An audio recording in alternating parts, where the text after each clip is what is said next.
And there we go again. It's time for joinDOTA League. Kompas Gaming meets Oslik Gaming. Two teams we already casted a couple times and started as well as joinDOTA League. Well, today I'm alone. My name is Heflatv. My co-caster's name is Oxygen. He's not here. I'm just breathing him. And well, they're pretty much busy on Heflatv 2 at the moment for all those who want to see the Virtus Pro game versus Relax. So far they are at game number 2. Coucher might actually jump into this stream whatsoever when they're over, but there's also another game today coming on Heflatv 2. It's gonna be Gumba versus Relax, so the Germans meet the Russians there after pretty much the Russian team here. Here we actually got also a pretty nice game. It's Ukraine versus Russia, and I'm not talking about real life, no, I'm talking about Kompas Gaming being mainly a Ukrainian team. They also did very well on the Starlighter Pro Series. As far as I know, even they got a spot into the Star Series, at least in the qualification. And yep, this looks definitely promising. Oslik, well, a team that changed their sponsors quite often. As far as I know, I think they were known as Ahad, and now they're Oslik again, but it changed like twice forward from back, so I'm not sure who actually is the final sponsor now, but so far they stick with the Oslik Gaming, and I guess it works. Either way, now we go into the draft, and there we see an Invoker, we see a Dazzle, AA and the Ember Spirit, and I'm actually quite surprised because the Ancient Apparition being a first ban material, this is really rare in the last couple days, weeks, whatsoever. By the way, I might be a bit rusty with my cast. The last time I casted was pretty much at Bucharest on the Comic-Con LAN event. Then I had like 4 days break now where all the other casters did that job for me, and I've pretty much just been managing Heflatv, the casting label as such. So now directly into a solo cast, all my settings are still sort of screwed up. So if there's anything wrong with the sound whatsoever, as I said, I was still using settings from the LAN event, and I had to change everything around. So if something is wrong, guys, just let me know in the chat, and I will immediately try to fix it. Either way, Oslik did decide to go for Centaur Warrior here as a first pick. Well, something you definitely want as a first pick. The Lycan would be also an option. The Batrider was pretty much the next I was going to say, but yeah, Kompas Gaming is already faster than I can talk. Batrider is coming out, so both of them secure initiation based on a Plank Dagger. The Centaur Warrior, well, I guess a bit better offline than the Batrider, even though we saw Batrider already taking quite a nice stand in the offline, and the good thing is the Batrider can anytime like go into the jungle. Maybe some supports have been stacking there as well. Now we see the second picks coming out. It's a Rubik and a Shadow Demon, and well, I definitely prefer the Shadow Demon there, which means Kompas Gaming, they have to take care of the Mirana, and yeah, as I already say that, Mirana is getting banned out. And of course on the other side, okay, a Wraith King is getting banned out, which is, to be honest, some teams already jumped on the bandwagon here and hate on the Wraith King, and I can absolutely understand it because it's one of those heroes I absolutely like in a support role or even in a carry role, even as a support that transitions into damage the later the game goes. It's just an amazing hero. He provides an aura, plus of course aura based on the items. With the Blink Dagger you have a nice initiation, you have a stun that does a significant amount of damage even over time. Of course you have that ultimate that means the hero standing in the front lines and dying the first time with pretty much the implemented ages, then yeah, it's pretty much sick. Everybody's slowed, you can barely move from your spot, and yeah, mostly there's any or some follow-up coming, or if the follow-up is not coming, then at least you buy your team time to retreat, and that's why I like the hero so much. It's too bad we don't see him that often, but with the international now going on, I'm pretty sure we see Wraith King a lot. Anyway, the second bans are coming out, and there's a puck coming for Oslik Gaming, which is now, after we see the Lifestealer pick, quite interesting, because so Lifestealer doesn't have this vessel to go for Infest Bomb, but of course there would be an option like the Storm Spirit in the mid. Lifestealer, Infest Bomb, and a Storm Spirit is always dangerous because you get a lot of initial damage just by the Storm sapping in. Of course the Vortex coming out, he's just pulling you directly into the Remnants, plus the Lifestealer Explosion coming out of there, and the right clicks of course, slow on top of it, so that's pretty sick. And okay, it's not a Storm, it's a Keeper of the Light coming out for Kompas Gaming. About the Rubik, well, about the Rubik I didn't say much, to be honest, because what? It's a Rubik. He can steal the spells, and so far he has an abundance of spells he can actually steal that are also quite useful. Looking at the Centaur Runner, of course, like having the Stampede, for example, is like based on my experience, always a nice spell because you can disengage or engage with it. Shadow Demon, pretty much all of the spells there are useful. Drain Protector, stealing the living armor, so you also get some building healing going on your side. And for the Darkseer, well, the wall being stolen in a heavy team fight is of course pretty nice, but also like small things like the Surge or like the Iron Shell is definitely something worth it to steal. So I absolutely like it. But it's time for the 5th bans now. The 5th bans, well, the Death Prophet is coming out for Kompas Gaming, so they don't want that Oslik goes heavy with the pushing, even though I didn't see that Death Prophet coming. Like, they have to get some proper core, and I didn't see a Death Prophet happening here. Oslik, they decide to go for Axe, which is pretty interesting. Usually we see the Axe instantly coming out for teams that have picked the Dazzle, but the Dazzle being banned already in the 2nd position there on Kompas Gaming site, so I didn't see the Axe coming out for Kompas Gaming there either, even though they already have that core. Now the question is, for Kompas Gaming they have to pick a mid. The Storm Spirit would still be in, and to be honest I think he would be viable, because that means you have 2 initiations, you have Lifestealer Rubik for a follow up, you also have enough CC to hold things in place so that the Keeper of Light actually can go for his Illuminate damage. But I'm absolutely wrong. It's not a Storm Spirit, it's a Shadow Fiend. Well, with the Shadow Fiend, it's interesting to say the least. And now, on the other side, the Slark. Okay, I mean, with the Slark, well, against Lifestealer and Shadow Fiend, that's quite dangerous, especially because on the one you have the Rage, on the other one you will have a BKB Rush. I guess if he's tanky enough and if he's snowballing fast, then Oslik, this Slark can be really, really dangerous. But yeah, he needs quite some farm. So the laning, I guess we're gonna see Darkseer offlane here, center in the mid, and then we have a tri-lane Slark, Shadow Demon, Drain Protector on the other side, Shadow Fiend mid, and then Lifestealer is going in a tri-lane Batrider offlane. So that's at least my guess at the moment. This is how it looks like, but maybe those teams convince me otherwise. Maybe I'm absolutely wrong and they go for a dual lane project here, which I don't see happening though. Like, unlikely, very unlikely actually. And now we go in game and let's see what we got. Well, I can definitely already introduce the teams, of course, for you guys. There is Jet here playing on the Shadow Fiend, with Killik playing the Rubik, Kalika on the Batrider. This guy, I remember him with a really strong Batrider, by the way. Artus playing the Lifestealer unstable on the Keeper of Light. And on the other side we have Inquisitor, also a very known name. Sometimes, well, a bit questionable decisions in fights as far as I remember, but like overall a pretty decent player.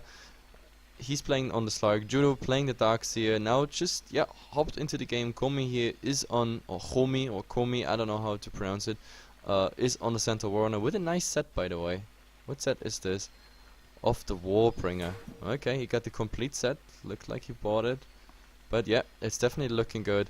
Obi-Wan Banan, always like to say that name, it's always fun, is playing the Shadow Demon. His disruptions, they're gonna be very crucial in this game. And Bignum playing the Drain Protector. And yep, that being said, now they're heading out, and let's see where we go. We also have to check out the timing on JD. But yeah, the game should be up now. Yeah, it should be all fine. So yeah, I think we predicted it right, the Batrider here going into the offline, but at the moment Keeper of the Light following him, but I think this is just for the wards. We don't see a gank train early coming out, and okay. Are they going for a aggressive tri-line? At the moment we have Shadow Demon here in the mid with one ward heading towards the mid. Like, at the moment I'm not quite sure if Oslik goes against my prediction of the laning. We have another Observer ward here coming out by Bignum. He's gonna stomp it somewhere here in that region.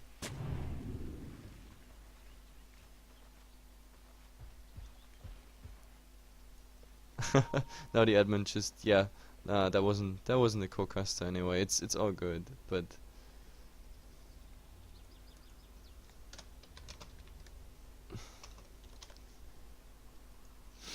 Yep, no, but the game actually started like 10 minutes before the official start, and I was still looking for a co-caster, but it would have been a random one anyway, not someone from Heflatv, because all the Heflatv casters there are busy with Heflatv 2 channel, and me, I have to be the guy who's jumping in today, usually just the manager, but yeah, today I'm casting on Heflatv 1. I'm getting back in shape for casting anyway, so it's a good thing. Anyway, I've been absolutely wrong with the laning here, because look at this, guys. The Shadow Fiend is actually ending up here on the safe lane, and we have the Lifestealer in the mid. He's gonna face Obi-Wan, Banan and Komi. They definitely have to rotate. This Lifestealer won't be happy here in the mid, because with the disruption Soul Catcher setup in to Hoof Stomp and Double Edge, this is so much damage. Artes, he will also get a lot of harass damage here just by the Shadow Demon. This laning definitely has to be changed, and is absolutely surprising. Also here we see a dual lane coming out. The Illuminate spam is already coming. Slark is now getting hit by it, but yeah, like at the moment the laning very, very interesting. Dual lane mid. I think that Keeper of the Light sooner or later will hop into the mid, but now, or for now at least, they have the sticky napalm spam. They're also gonna get it up to 5 here, and Kalika actually, he's diving deep, but he's not level 2 now. He's getting a lot of tower damage. Oh my god, that Slark is getting so low. One more hit by the Batrider. Yeah, that's the first blood. Wow, beautifully done actually. I thought he's still having his he could still just hop away there, but Kalika absolutely persistent, and with 6 stacks of sticky napalm early on, that's definitely worth it. Either way, I have his name anyway. My memory always says like this, he's a good Batrider, because as far as I remember, he's always a guy that brings up the first bloods. Now we have here, okay, Disruption Soul Catcher on Artes, but no follow up. There has not. Yep, there wasn't enough mana for the Hoofstomp. Remember, after 6.81, the Hoofstomp needs 130 mana. Now here, Telekinesis on Big Gnome stuns the Darkseer there. Yep, Jet is trying to get some CS here on that stack, and now Big Gnome just going aggressive, just getting those right clicks in the Shadow Fiend. Shadow Fiend with only 550 HP. He's losing pretty much like a fifth or a sixth of his HP just by a right click of the tree. And now Leech Seed is coming out on Jet. There's another Telekinesis again stunning Judo, but man, this Iron Shell is doing so much damage, and all the harass on the Rubik as well. So yeah, looking good for this lane here, and with the living armor they can also keep themselves up. They have clarities, well, they're munching through their clarities at the moment, so keeping the pressure up in the mid. Well, the Shadow Demon here actually getting quite some damage, but Lifestealer not having the open wounds, and now they go on him. There's the stun. Okay, he faked it. That was beautifully done. 2 points in rage. He decided to go for the rage, which is probably the smartest decision, so he doesn't get the Hoof Stomp directly, and also increase the duration. I guess the next point, yeah, it's gonna be open wounds, so next time he's gonna meet that Obi-Wan Banan, that might be actually dangerous. What we missed in the meantime, while this was going on in the mid, Slark actually died a second time. Illuminate, and of course, a buttloads of stacks of Sticky Napalm made this one possible.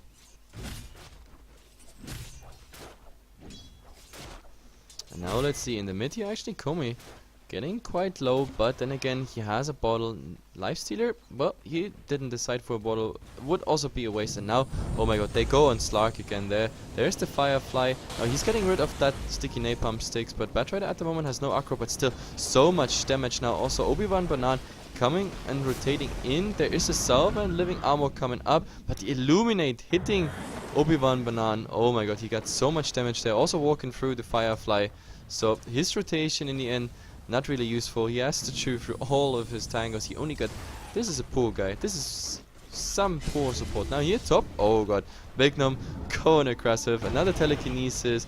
But yep, they might actually go on the Rubik. And now this is gonna be dangerous. Rubik is slow. The Iron Shell is fading but on Big Gnome. But now it's coming again. And now it's all about movement speed. Yeah, there comes the Surge. Another right click. He hits like a truck. Rubik is going down. And in the meantime, yeah, bottom. I was expecting like this time with Disruption Soul Catcher, they actually got the kill on the Keeper of Light, and this was definitely a kill they absolutely needed after twice the Slark going down in that lane. Like this Keeper, he was holding a lot of XP value there, as well as gold for Inquisitor here. So this was absolutely needed. In the top lane so far, well, we have to compare the last hits. At the moment, like the Shadow Fiend is 9 Okay, that was a fast kill, and I absolutely missed it. Lifestealer going down to Komi. Did he even use Rage? Yes, he used Rage, but somehow it was not enough. He probably got the double edge through before, and wow, this lifestealer mid, it's just not really working out in my opinion. And now Komi here, he has a regeneration rune. Batrider, well, Kalika has the Firefly, but if Komi comes, oh, there's Stampede coming out, but yeah, he won't get him. That was just too slow. But either way, going back to comparing the last hits, we have 13-5 on Jet here, and in comparison 18-1 on the Darkseer, and even the Train Protector has like 4 denies and 1 I guess from the neutral creep. So this top lane for the Shadow Fiend not too optimal, as well as in the mid. I mean 19-3, but Artist died already now. Look at this, oh my god, there it comes. He's raging up, and yep, this infest damage will absolutely be enough. So he got his direct revenge kill, but at the same time top, they go on Jet here. Jet at the moment hitting through Bignum. Bignum will probably go down by the Rubik's lasted. No, that was actually the Keeper of the Light, but now Judo, well, he got a big problem now. The Mana Leech is on him, and at the same time he surged away. Well, this is, oh, it's still enough for the kill on the Rubik, but Artis is rotating in, getting that kill. This is pretty much the best that can happen, because the Lifestealer is the one who needs to farm at the moment. Absolutely equal. We have 5-5, and yeah, already compared to last hit. So yeah, you can't really tell who's actually winning this. It's definitely looking good. The only problem for Kompas Gaming so far is that the Shadow Fiend hasn't been too happy this game when it comes to last hits and everything. The Lifestealer, well, he's catching up now with the 2 kills. He got 1 solo in the mid and then the rotation in Judo Bignum. Not sure if that was worth it. Getting the Rubik, the Shadow Fiend for the Lifestealer getting in. I mean, the experience was nicely spread there. And now, well, do we have a life leech? No, leech seed here on the Keeper. I actually thought he's going directly for it. No, but he's not. In the meantime, Kalika is here farming the enemy jungle. Well, I guess the best thing he can do. He also found an illusion rune.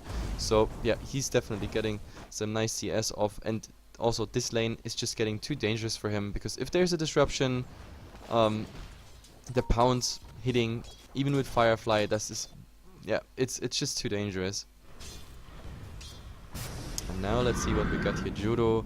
This Illuminate is, well, this Illuminate is actually only level 2, because he decided to go for the Mana Leak 1 point in, and of course Chakra Magic 2 points in it, which is like kinda needed. The level 1 is very, very weak. You can't even replenish your mana required for the Illuminate. So yep, but the next points that definitely should go into Illuminate, and so far his Illuminates, they actually hit quite nicely on heroes, and you all know that, yep, it's absolutely worth it. This Illuminate, especially early on, it's just insane. If you spam it out in a nice angle and you hit the people, it's a crazy AoE, especially in team fights. Everything's looking good, and then there's just an Illuminate flying through the area, and then suddenly your team is, everybody's like on half HP or just a bit above. Anyway, we have now a disconnect here on Inquisitor. Let's look into the net worth, because the net worth actually not scaling quite as much as the last hits go, because we actually have a couple kills on those heroes. But yeah, this is the worrisome part, pretty much. The Shadow Fiend only being on 2.2k. Well, of course he has then later the opportunity to flash farm a bit in the jungle. So far I don't think we see anything stacked.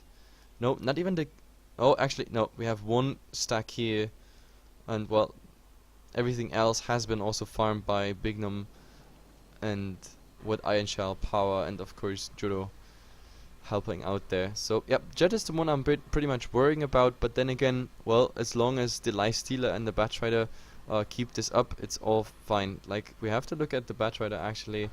Batrider, he's like 50 gold away from the Blink Dagger initiation, so we have like what, at 7 minutes 50, 8 minutes, the 8-minute mark will be the magical mark for the Batrider, and the question is, does he get a surprise initiation with that Blink Dagger freshly up? That would be the interesting part. I mean, he can go anywhere he wants to at the moment. We have to see. Well, he's in the offline, but well, let's see how this goes. He definitely needs that Blink Dagger, and then needs to rotate somewhere where they just don't expect it, so they can at least secure 1 kill with the Lasso. Top, for example, would be actually quite a disaster if Batrider comes in there with a Blink Dagger, because we have no Overgrowth yet. Judo being killed right away. Of course, we have free races here. We have the telekinesis illuminate on both, and without the overgrowth, I don't see this. Yep, this being prevented at any point.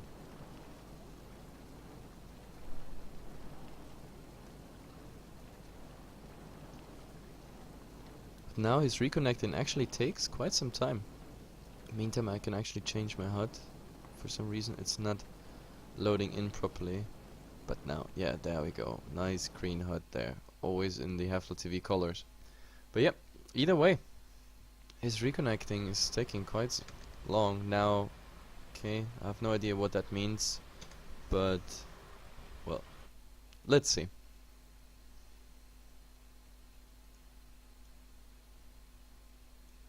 Just checking the Heflatv TV2 channel, and wow, even though the international is going on, they still have 1,700 viewers for the Russian duel there, Virtus Pro versus Relax. That's quite surprising. It's just too bad. I think more people should watch this game because it's definitely exciting. I know those guys here from StarLadder, and it's always fun to watch them. And to be honest, Kompas Gaming, they made quite an impression on me when we had them even in the grand finals of the Pro Series. So those guys, I think 2014, 2015, they can definitely make themselves a name. But now we hear the stampede and they go on Jet. The wall is coming out as well. Leaf Seed, but Judo already dropping super low, of course. And now there's the blinding light. And yeah, Jet is at the moment running. Big Nom still wants to go for it, but I don't think that's a good idea. So in the end, it's pretty much a standoff, but at the same time, bottom here, what we already saw while the pause was going on, Batrider actually going down, and this was absolutely crucial because he was 50 gold away from his Blink Dagger, and now of course he is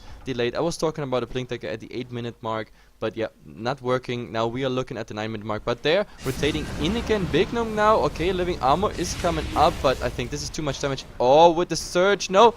Oh, this projectile was still going, so Keeper of the Light actually getting a kill there. This is really, really unfortunate. Like, he was pretty much away already, but yeah, in the end, he's still going down. So that was really, really unfortunate. Now, Kalika, he's back on his offlane. Now, he's gonna farm this set here, but if he dies again, there is no Blink Dagger. Now, he has the money for Blink Dagger. That would be perfect. Even if he dies now, Blink Dagger would be secured. The question is now, Firefly is lower than half of the duration. He could kill Obi-Wan Banan. He's trying to, but like, look at the duration of Firefly. It's just not enough. But Artis is coming in, and now the question is, do they want to go for something? Slark? Well, he has to take care. That pounce has to hit. No, actually, the last hit is just enough. And now, in 6 seconds, he can pounce away. The question is, do they want to go for Artis? I don't think they have the resources for it, because there would be pounds available, but still, only 260 HP. That's like 1-2 hits plus Infest. And oh, actually the Infest is on cooldown, so no. Even Artis, I don't think he would have been like, yeah, I don't think he could have killed that Slark. So in the end, yeah, Oslik securing 7-6 stats here, and the Batrider, I don't know what he thought there, but I think it was really greedy, because with the Firefly, just a couple seconds left there on the Firefly, not a good idea to go for the Shadow Demon, who can pretty much set you up for pretty much an easy kill for Inquisitor. So yeah, a very questionable decision, I have to say.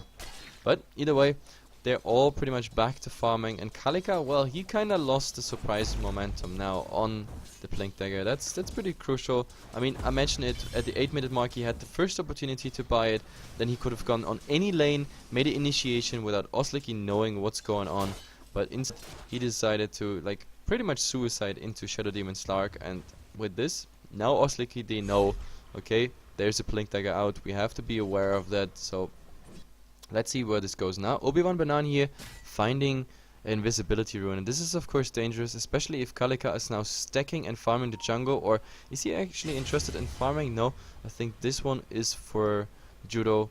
Blink Dagger is up, but they know exactly what's going on, because here Obi-Wan Banan is absolutely observing it. They could even rotate in. The problem is this tri-lane is just too close, and yeah, he's actually farming the jungle. Now it's interesting, do we have a rotation in or do we not? I mean, in the mid there would be Komi. They could go for the rotation. Oh my god, there they go. Komi is coming in with a stampede, so the slow is coming out. Hoofstomp is already through, and now the double edge, 1 second double edge. Oh my god, he's not getting it through. The double edge was on cooldown from pretty much from creeps farming, I think. And now Artis, does he have the range to get that open wounds up? No, he does not. So this was really weird. The center Warrunner there being slowed by only 1 stack sticky napalm and cooldown on the double edge. That was an easy kill, just given away.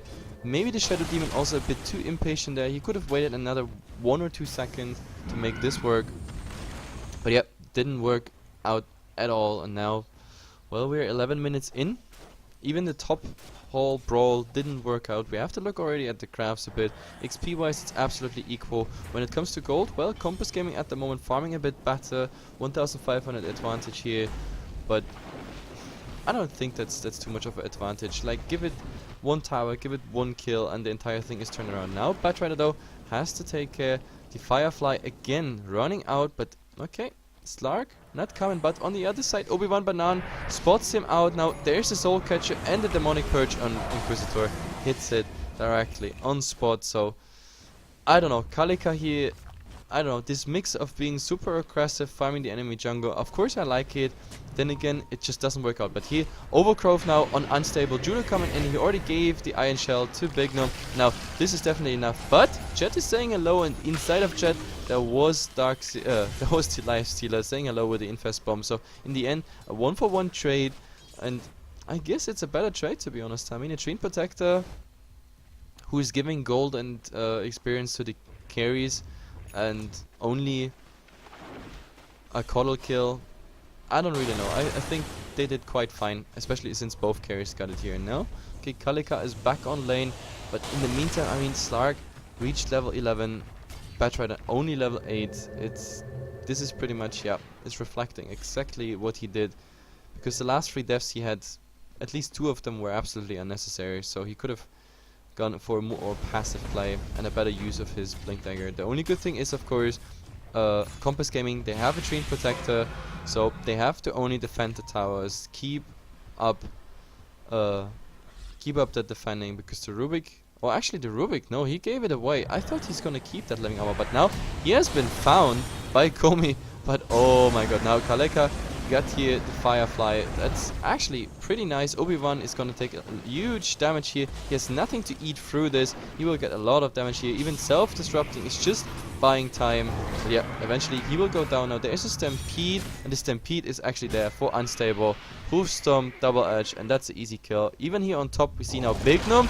There's a nice Overgrowth. Jet is directly standing into the wall. I mean, his Requiem actually does a lot of damage now. Big Gnome, okay, he's invisible, and Artis, he has of course no detection whatsoever, and he has to go back in the end.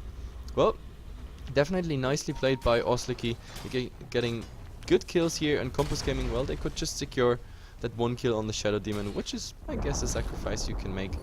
But I'm still surprised that Rubik giving away the living armor.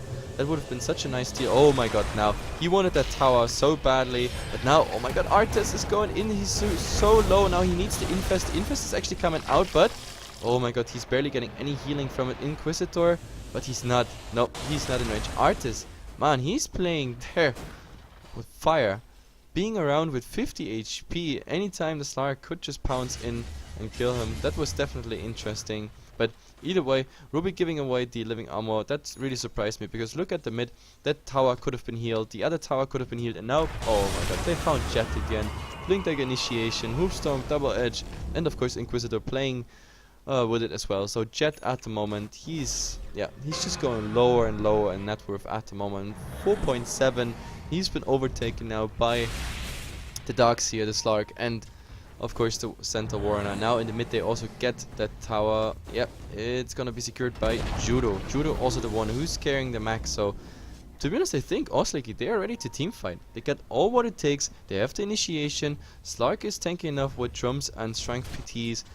They have Obi-Wan Banan for a purge, the Soul Catcher and disruption. Judo with nice walls so far.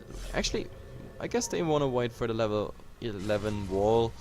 But I mean, so far, even that level 1 wall, I like it that he skilled it so early. Sometimes we see Darkseers just going for full points in Surge and Vacuum, and then going for wall at level 11 and 12. But yep, this time it's just fine. Oh my god, they found the initiation here on joinDOTA, the wall on top of it. I was just talking about the wall, but yeah, he's making perfect use of it now. Here in the bottom lane, we actually have Artis. Okay, he's gonna do some damage here on Inquisitor, but of course there's the Shadow Dance, and Artis actually, he has the Infest or he's dying. Yeah, there he is. The Infest damage is coming out, but oh my god, was that? Ah, it was removed. That is too bad. Yeah, Dark Pact. He still had a Dark Pact up when the mana leak came out. Otherwise, that Slark would have been stunned and completely out of mana, but Dark Pact removed it. But still, Artis losing this fight directly against the Slark, also losing so many studs. It's just good that Slark has only 2 points in it, otherwise he would even lose them for much longer. Treant Protector now in Nature Skies, and Kalika, he's just found. There's the Overgrowth, and now Obi-Wan Banan, yeah, doing some damage, but yeah, this is just easy right click. Actually, Komi is kill secured, but here in the mid, Inquisitor, okay. He's playing a bit risky. Now we have a pounce on the Rubik. The Shadow Dance was on cooldown, so I'm quite surprised that he, yeah, that he wanted to go so close to the tier through, even though the tier 2 was still standing. That was very dangerous, but either way, Center Warrior now, Komi here, has a double damage rune. He is, yeah, just a bit farming, but everything would be ready, just in case the open wounds come out. He has the Stampede, and now actually, oh, he tried to get on Kilik here, but yeah, Kilik fast in reaction, going back to base, but I don't know, like this game is slipping away from Kompas Gaming at the moment. I mean, the only good thing is they have, of course, nice counter push here with Illuminate, but to be honest, it's also not enough because it's just level 3, and anytime he's just here around this area, there is the Center Warrior coming in from the side with a Hoofstomp combination, and this is really sick. Now, okay, Batrider, okay, he was just warding here. But he has to be careful as well. Inquisitor is around here. Okay, the Firefly giving him now, of course, the speed and everything. Obi-Wan Banan getting quite some. Oh, there is the Leech Seed on Unstable, and that's definitely enough. And they follow even up on the Rubik. So make that 2, like, or Artes being disrupted before he could rage. Now he's actually raging up. Is there anything coming? We have no Purge left, so, but there's still Dive. Wow, Surge here on Inquisitor just in case he wants to go for it. But that would have been a bit too greedy. They would have ended up somewhere under the tier 4 towers, and that's even with all the healing they got a bit too much damage. Now the question is, do they want to go for the tier 2? Yep, tier 2 it is. And that is already the first tier 2 pretty much going down. I don't see them defending this because, yeah, by the time they arrive, it's just too late. So they will pretty much take stand at the tier 3. But of course, this is an opening for Oslik. Now we even see here rotation coming in. Jet has been found by Komi. Now it's just a matter of time till the Hoofstorm comes out. There is actually a bit, still cooldown. Oh, there is. Nice. Very nicely made. Both of them TPing out. And unfortunately, nothing there to interrupt it. Even the Overgrowth was on cooldown. So, yeah, beautifully done. It's just too bad that Stampede or that Overgrowth, like, not being on cooldown. This could have been a double kill. But this way, nice play. Lasso used to escape. Absolutely agree with that. This was, yeah, it would have been a horrible disaster. Now Artis actually, yeah, the pounce hit. But Inquisitor, he has to go out of here. Just because it's just too much. Now Mana Leak on him. Oh my god, but Rubik gets the initiation. Hoofstomp is already up. Double Edge getting through, but he's still living, especially with the Blinding Light. But now, what a nice vacuum Overgrowth. But the Requiem, Slark actually getting 2 kills here. But now, he is a bit in trouble, of course, because the Shadow Dance is down. Artes and Chet still there to live, but Komi is coming in. He doesn't want to come out with the Double Edge, then he would have been too low HP because the races were dangerous. Now we have here a disruption as well on Kalika. Kalika, oh, he's probably going down. Yeah, the Dominant Purge is gonna finish him off. Artes is trying to rescue something here. Jet is coming in, but Artes is already down by that time he is arriving. So, yeah, this is the logical conclusion. Kompas Gaming, they GG out here. Oslik dominating the first game. I don't know why, but it was a combination of mistakes, misplays, and yeah, Oslik just better in roaming early game. It's 20 minutes, 21-8. Clean, nice game by Oslik. So yeah, thanks guys for watching. This was the game 1. Game 2 will be up in just a second. So hang in there, some ads, some music, and then we will head forward, of course, to the second game. My name is Heflatv from Heflatv. Unfortunately, I'm still alone. Maybe there's another co-caster coming along later, but I doubt it because they're gonna be busy on our second channel. If you rather wanna watch, of course, Goomba Gaming versus Relax, that's gonna start in 30 minutes on Heflatv TV 2, and the Virtus Pro versus Relax game is also still going on Heflatv TV 2. So I don't mind if you swap over there because smaller teams playing here. Then again, I just recommend this because both teams usually in equal shape when it comes to performance, so definitely something worth to watch. Either way, back to the waiting screen. See you soon for game number 2.